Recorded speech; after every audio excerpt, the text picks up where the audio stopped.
Director Hopper, what is the permit process that USGS/NSF had to go through in order to conduct their 2D seismic survey last summer that was referenced earlier? I will share my best understanding of the process since BOEM was not involved in that. We have no role in the permitting of that. My understanding is that they had to go to NIMS for an IHA, an incidental harassment authorization, and that was the permit they needed. And why didn't BOEM have a role in that? We don't have regulatory oversight over those scientific. We do for renewable energy, oil and gas exploration, and marine minerals. Okay. Mr. Miller, could you repeat for us when my understanding is that the USGS-NSF survey got their IHA, incidental harassment authorization, in 5 months from NIMS. How long have you been waiting for an IHA from NIMS? We filed our IHA in August, I think it's August 10th of last year. Okay, so a year. Almost 12 months. Okay. And by the way, we did, for the audience, we did ask NIMS to come. We asked them 10 days to 2 weeks ago. They said they didn't have time to produce a witness. So that was their response. Director Hopper, is there any possibility, and I have to admit I have a suspicion here, and I'll voice my suspicion, that some of these permits are being held up, whether it's BOEM or NIMS, because there's the possibility of significant hydrocarbon resources off of the Atlantic coast that some people don't want to be discovered. Sir, I can only speak to my agency, to BOEM, and I can assure you that at BOEM we believe strongly in the importance of G&G permits to understand that resource in the Atlantic. I think we have historically, for the last 5 or so years, been clear that understanding the resources in the Atlantic are an important part of that frontier strategy. We put it in our at the current 5-year plan.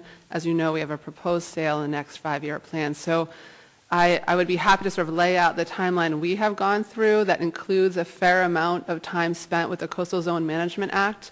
Those states, this is not, G&G permits for oil and gas were not a listed activity, so BOEM met with every one of those states in August, immediately after our ROD came out. We walked them through that process. They filed with the CZMA office at NOAA permission to review the permits on this panel.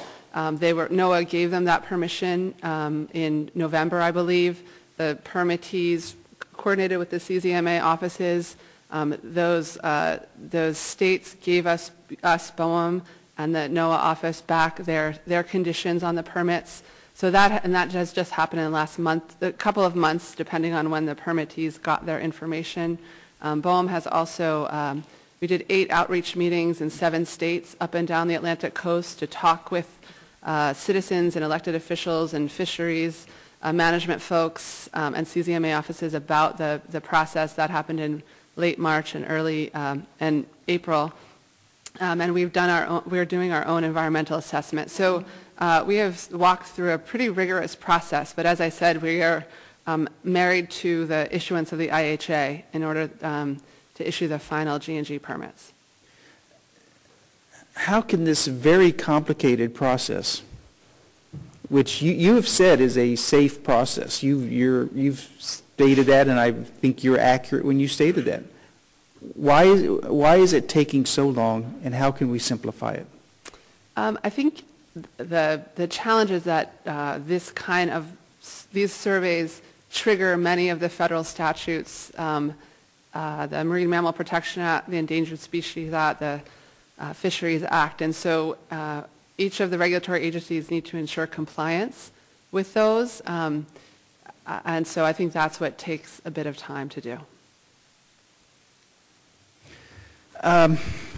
Dr. Gisner, let me ask you, you categorically stated that this is a safe process regarding its effect on marine mammals.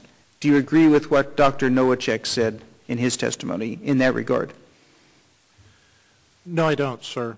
And the reason it has to do with the issue of biological significance. There is no doubt that seismic survey, as do many natural sounds, get the attention of animals. alter their behavior in some way. That's a normal part of life. We're talking about when that disturbance becomes something that is more than they can accommodate in their normal course of life, and we have not seen that yet. We will continue to look for it, but we haven't seen it yet. Okay, thank you, and I'll now recognize Representative Byer.